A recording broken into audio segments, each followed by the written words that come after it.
Òní ni ọjọ́ kejì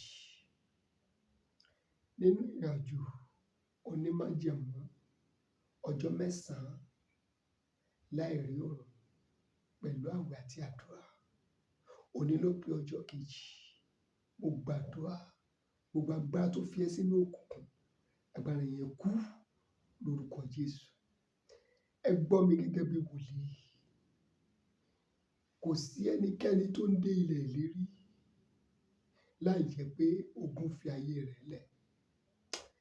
Ilẹ̀ ìlérí òun ni ibi tó ṣe pàtàkì fún gbogbo ènìyàn láti dé. Torí náà ni àwọn ọ̀tá àti àwọn abínú ẹni ló máa ń dúró sí ọ̀nà ilẹ̀ ìlérí kí èèyàn má lè dé ilẹ̀ ìlérí. Gbogbo ẹni tó bá dẹ̀ ti dé ilẹ̀ ìlérí, ó máa ń padà ṣẹrú àwọn tó dé ilẹ̀ ìlérí. Mo gbàdúrà wà á dé ilẹ̀ ìlérí.